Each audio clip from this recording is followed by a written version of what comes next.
Good morning, everyone. It is January 6th, 2023. It is 2:22 in the morning.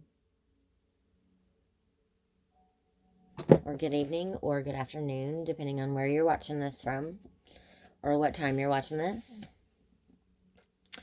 Okay, this is chapter 1, part 1, chapter 1. Danielle Steele's Country. Okay.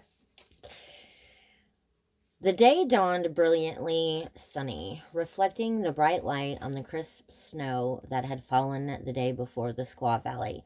The ski conditions were perfect, better than they ever had been for Bill, Stephanie, and their two favorite couples, the Freemans and Dawsons, with whom they spent President's Weekend every year. It was a tradition they had observed for 10 years, a sacred pact that none of them would break.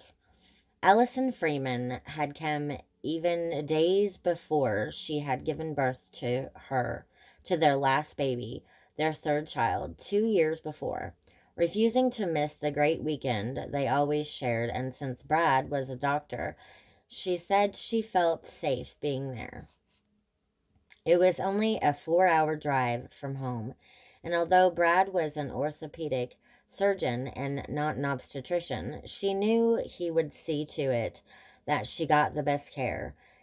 If she gave birth to Tahoe over the long weekend, or gave birth in Tahoe over the long weekend, their President's Weekend was a date they never broke, and this year was no different.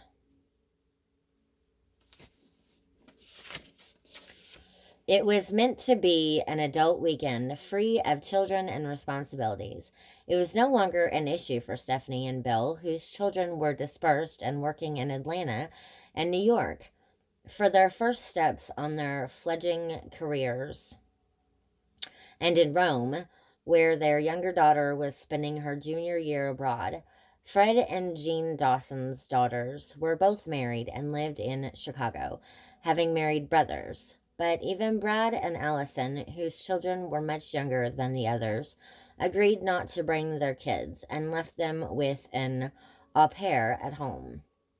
Fred and Jean had been married the longest and were slightly older than the others. To those outside the close circle of friends, they appeared to have the perfect marriage.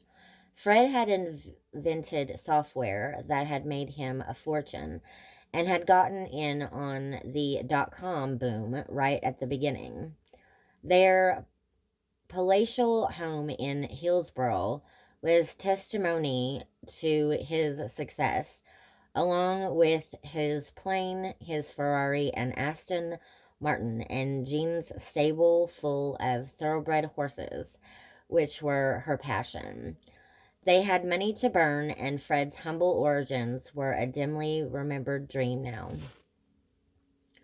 Jean had been a waitress in Modesto when he met her, from a dirt-poor family that had just lost their farm when her father died in an accident, leaving 5 starving kids and a widow who looked 20 years older than she was. Jean rarely saw her siblings anymore and had nothing in common with them. That's all for this video. Thank you for watching.